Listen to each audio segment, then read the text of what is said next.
Welcome to speed news దండోరా.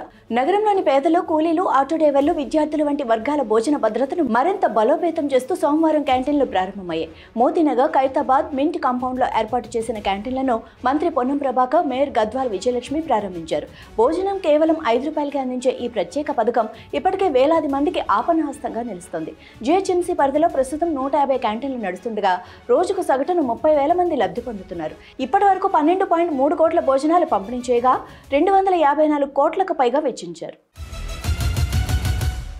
అరకు కాఫీకి change maker of the year award లభించింది. ఇది కేవలం అంతర్జాతీయ స్థాయిలో ఇచ్చే అవార్డు కాగా అరకు కాఫీకి అంతర్జాతీయ గుర్తింపు పట్ల సీఎం చంద్రబాబు హర్షం వ్యక్తం చేశారు. ఈ మేరకు ఆయన ఎక్స్ వేదికగా పోస్ట్ చేశారు. అరకు వ్యాలీ కాఫీ మరో ఘనత సాధించిందన్నారు. Change maker of the year award లభించడం శుభ పరిణామం అని చెప్పారు. ఫైనాన్షియల్ ట్రాన్స్ఫర్మేషన్ విభాగంలో ఇది దక్కిందని పేర్కొన్నారు. గిరిజన రైతుల కృషితో బలమైన సామాజిక స్థానం సాధ్యమైందన్నారు. అరకు కాఫీ తోటల సాగులో గిరిజన రైతులు అవిశ్రాంతంగా అంకితభావంతో కృషి చేశారని ప్రశంసించారు. తెలంగాణ ఆర్టీసీ ఎండీగా వీసీ సజ్జనార్ తన చివరి రోజున విధుల్లో భాగంగా కీలక నిర్ణయం తీసుకున్నారు. ఈ క్రమంలో ఆర్టీసీ ప్రజా రవాణాపై తన అనుబంధాన్ని వ్యక్తం చేశారు. సామాన్యుల ఆర్టీసీ బస్సులో అందరినీ ఆప్యాయంగా పలకరిస్తూ ప్రయాణం చేశారు.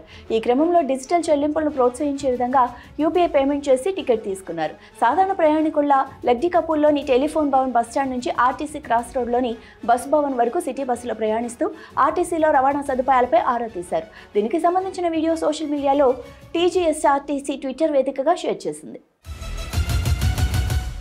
హైదరాబాద్ మెట్రో వెనుక మతలబు ఉందని, 1000 కోట్ల రూపాయలు చేతులు మారాయని మాజీ మంత్రి జగదీష్ రెడ్డి సంచలన వ్యాఖ్యలు చేశారు.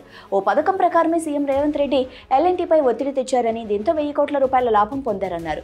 హైదరాబాద్ ప్రజలకు మెట్రో అందుబాటులో లేకుండా చేస్తున్నారని, 35,000 కోట్ల ఆస్తులను అదానీ మెగాకి కట్టబెట్టడానికి ప్రణాళిక సిద్ధం చేస్తున్నారన్నారు.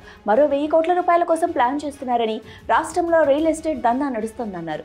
ఇల్లు లేని దగ్గర రోడ్లు వేస్తున్నారని, తెలంగాణ ప్రజలపై 15,000 కోట్ల భారం మోపారన్నారు.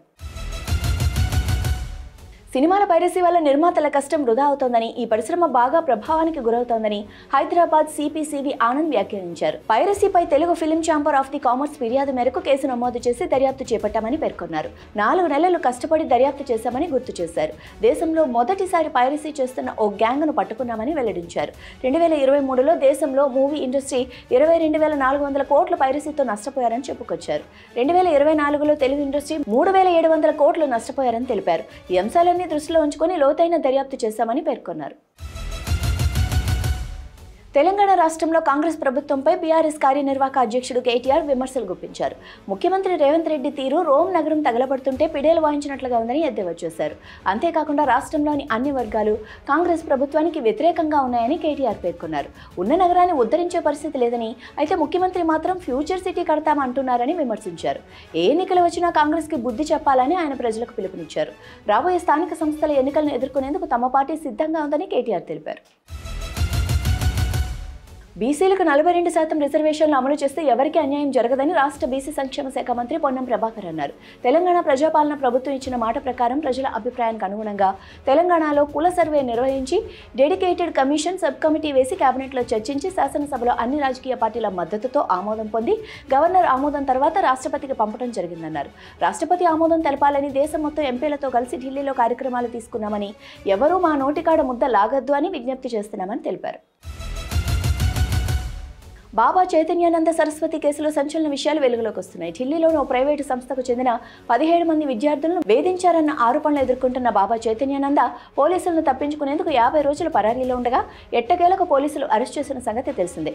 ఆగ్రాలోని ఓ హోటల్లో బస చేసిన అతన్ని ఆదివారం తెల్లవారుజామున అరెస్ట్ చేశారు. 50 రోజుల పాటు సీసీటీవీలకు చిక్కకుండా పరారీలో ఉన్న ఢిల్లీ బాబా పోలీసుల కళ్లలో పడకుండా ట్యాక్సీల్లో ప్రయాణిస్తూ చౌక హోటళ్లలో బస చేస్తూ బృందావన్, ఆగ్రా, మధుర తదితర ప్రాంతాల్లో తిరిగారు.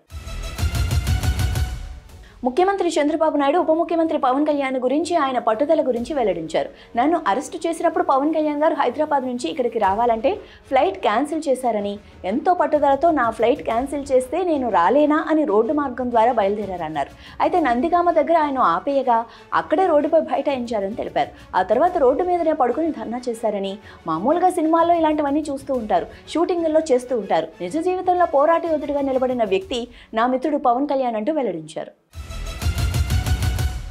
పాకిస్తాన్ పేసర్ హరీష్ రావుపై ఆ దేశ మాజీ క్రికెటర్ వసీం అక్రమ్ విమర్శలు గుప్పించారు. అతని కారణంగానే ఆసియా కప్ ఫైనల్లో పాకిస్తాన్ ఓటమి పాలైందని చెప్పారు. అతను కాస్త కట్టడిగా బౌలింగ్ చేస్తుంటే భారత్పై పాకిస్తాన్ గెలిచేదని అభిప్రాయపడ్డాడు. ఆదివారం జరిగిన ఆసియా కప్ 2025 ఫైనల్లో టీమిండియా 5 వికెట్ల తేడాతో పాకిస్తాన్ ఓడించిన సంగతి తెలిసిందే. ఒకే ఎడిషన్లో పాకిస్తాన్ 3 సార్లు ఓడించి టీమిండియా ఛాంపియన్గా నిలిచింది. ఓటమెరుగని జట్టుగా 9వ ఆసియా కప్ విజేతగా నిలిచింది. ఈ మ్యాచ్లో హరీష్ రావు 3.4 ఓవర్ల బౌలింగ్ చేసి 50 పరుగులు సమర్పించుకున్నాడు. కనీసం ఒక్క వికెట్ కూడా తీయలేకపోయాడు. ఇవి ఇప్పటివరకున్న స్పెయిన్ న్యూస్ దండోరా. చూస్తూనే ఉండండి అభినవ్ భారత్.